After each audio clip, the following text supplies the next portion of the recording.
And now we will start typhoid fever and dysentery. So the first topic we will talk about is typhoid fever. Typhoid fever is caused by a group of bacteria called Salmonella Typhi.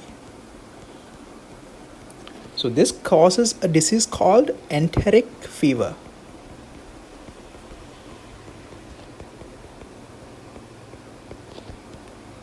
So this is the causative organism, and this is how it happens. Salmonella typhi transmit from person to person through the fecal-oral route. So what does that mean? If there is a person who ingests food contaminated with feces.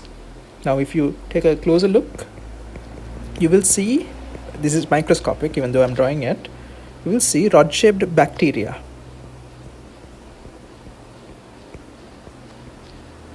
Let me change the color of this.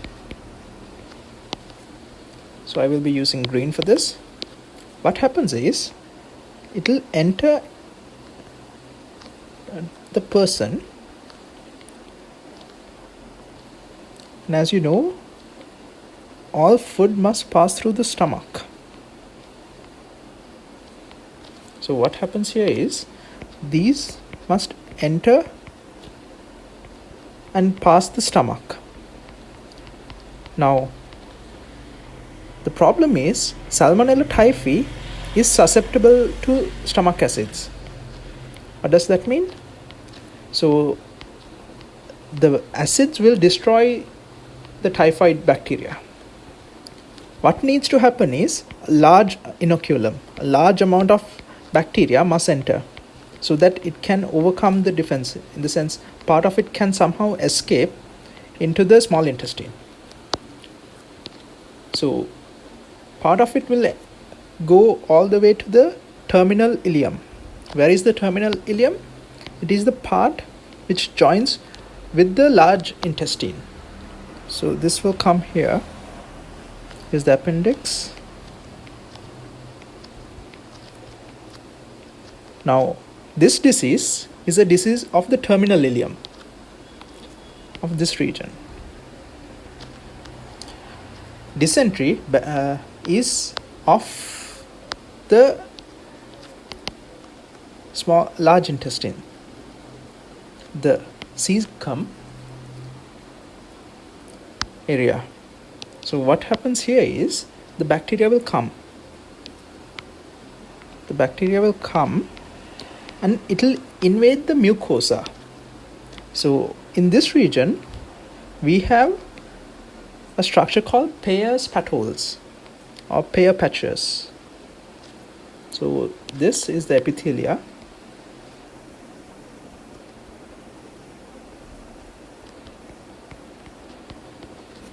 And inner to it, you have the Peyer's patches. Now what happens here is, the bacteria will invade and enter the Peyer patches. Peyer patches are lymphoid tissue. There are white blood cells present. These are macrophages and monocytes. This is important. Macrophages and monocytes. They will come and engulf the typhoid bacteria. Now then you will see that even though it was engulfed,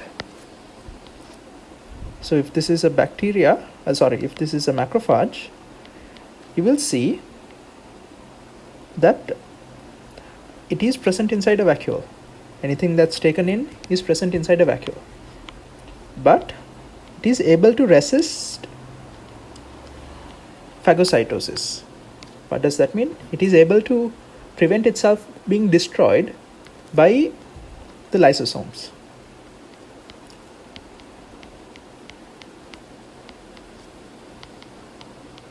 It is done by preventing the binding of the lysosomes to the vacuole containing the bacteria. And then within the vacuole, it will start dividing. It will create new bacteria, typhoid bacteria. So what happens here? There is going to be inflammation. What is a sign of inflammation? Fever. You get persistent fever.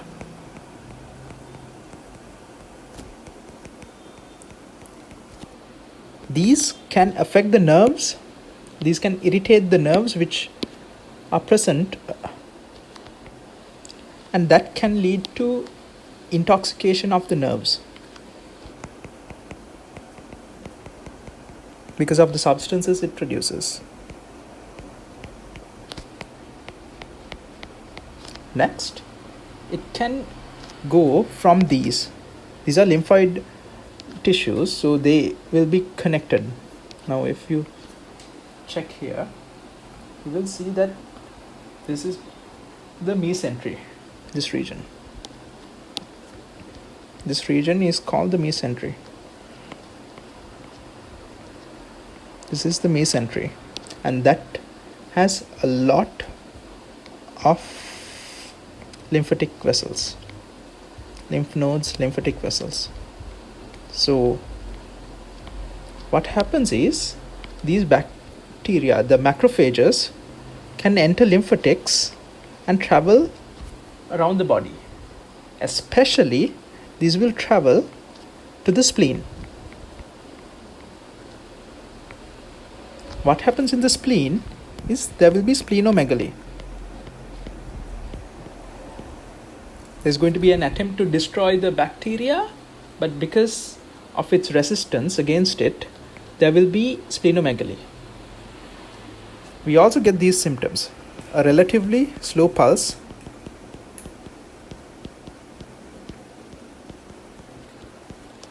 a rose rash on skin. Now this usually occurs close to the end of 1 week.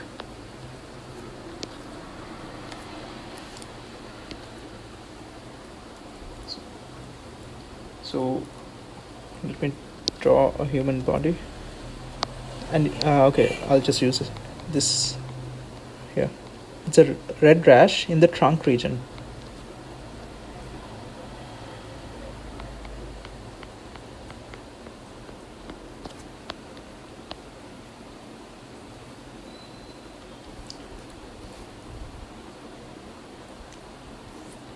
So there's also red blood cells.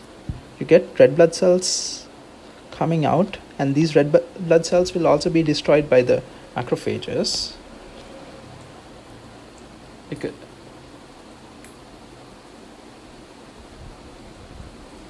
So once this structure is formed, this is called a typhoid cell. What does that mean? In this situation, the macrophages will take up everything, including red blood cells, debris, everything around it, and the formed structure is going to be called a typhoid cell. And there, on pathological changes, we will see typhoid nodules or typhoid granulomas. These are called typhoid granulomas. You can see the red color due to the taking up of red blood cells. This is called erythrophagocytosis, and there are 4 stages. First is going to be called the medullary swelling stage.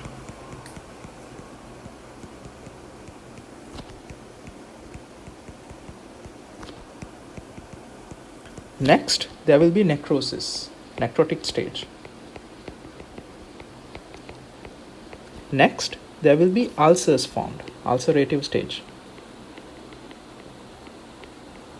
And finally is the healing stage. Actually, the healing stage is not shown here, but what I have shown here is a condition called enterobiosis and perforation. So when that happens, there can be hemorrhage. This is called enterobiosis. So hemorrhage can occur.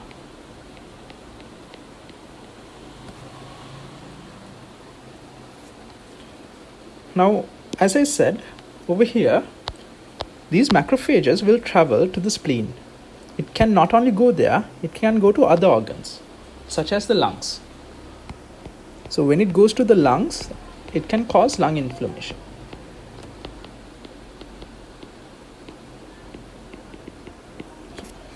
So this is the main things that you need to know.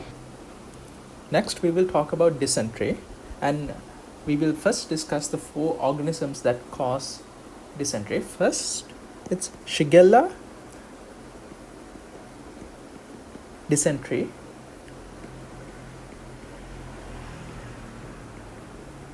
Or group A. This is the most virulent and the least common. Next, we have Shigella flexneri.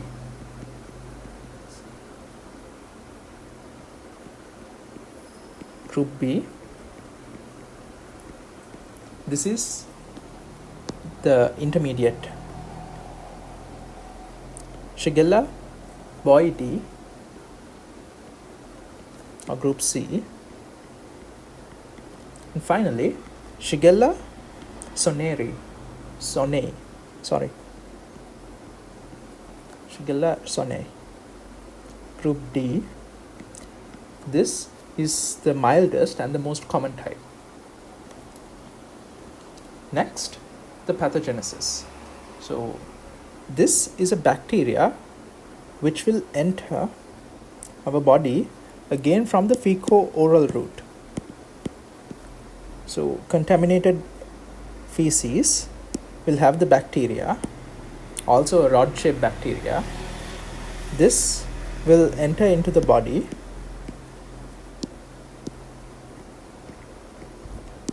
usually because flies will come and bring the bacteria to the body, or it could be due to poor sanitation conditions. And this is important. More often, these diseases are common in males who are either elderly or very young to elderly people. The middle-aged people are not usually involved. So as usual, these bacteria must pass through the stomach. And what's important here is, unlike typhoid, this bacteria is resistant to stomach acids. So even 10 bacteria, an inoculation of 10 bacteria is enough. So these will go to the colon and the sigmoid colon. This is where they cause their disease. They go to the colon into the mucosa. They travel all the way there. So this is the region in which they cause their disease. And here they need to penetrate the epithelium.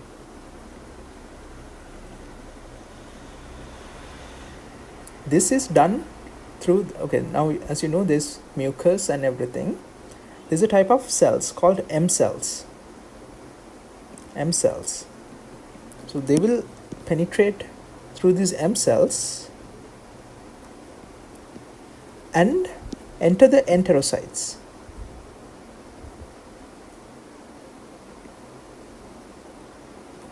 Now, as you know, there are polymorphonuclear cells involved in defense. So these will come and enter enterocytes.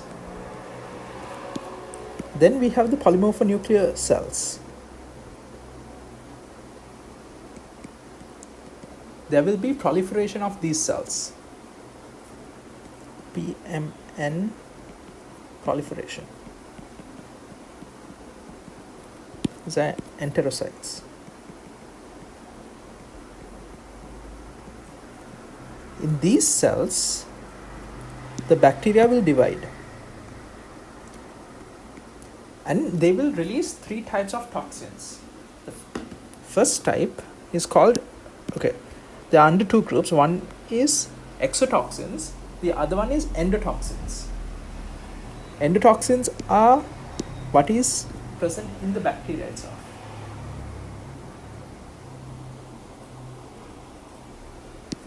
So there are endotoxins.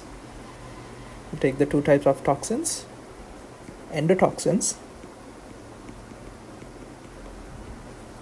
and exotoxins.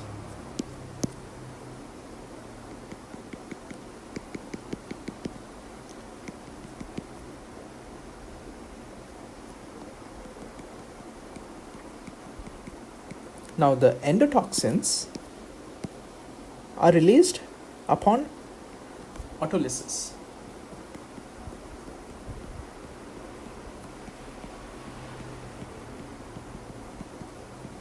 And this leads to inflammation.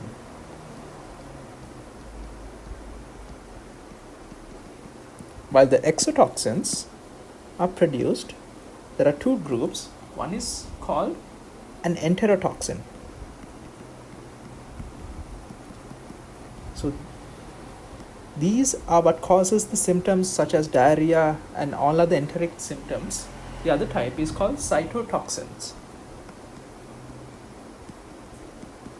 It is produced by Shiga.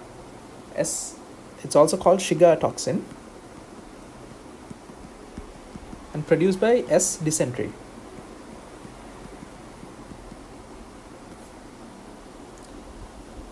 So these toxins can enter into blood.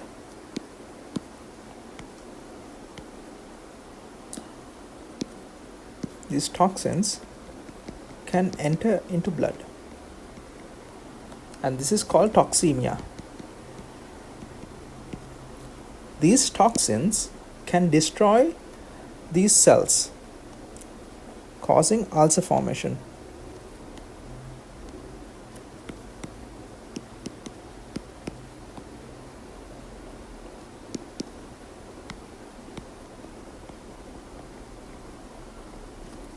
And these exotoxins, this leads to diarrhea. This is not just a normal type of diarrhea, you get bloody diarrhea.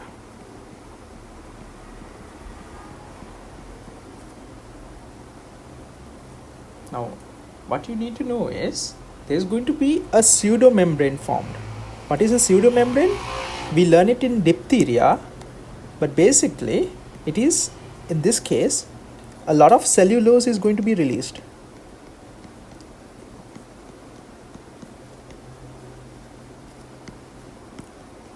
Pseudomembrane formed by cellulose.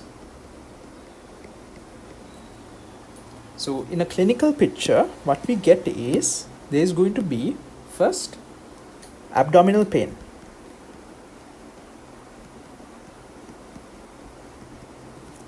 This is because of the toxins that are produced. Next, we can get diarrhea, which is mucopurulent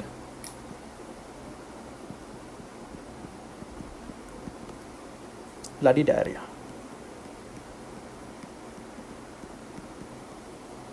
And since these patients will have diarrhea, they have diarrhea with abdominal pain, so they need to strain a lot. That can lead to tenesmus, which can cause rectal prolapse. So the rectum will come out of the body. So if this is the normal way it's supposed to be, in rectal prolapse, the rectum will come out like this. This is rectal prolapse.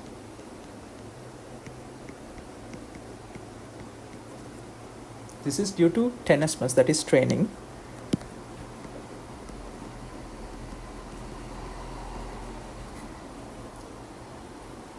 And there are three types of pathologies. First is the acute bacillary dysentery.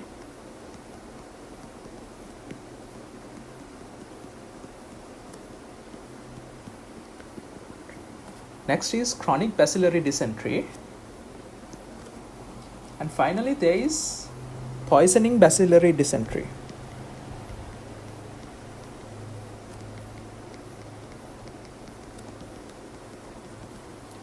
So these will manifest as 3 different types of symptoms, and there is a situation which is called Erythrophagocytosis syndrome. This is called Erythrophagocytosis syndrome. What does that do? It's a type of toxic encephalopathy.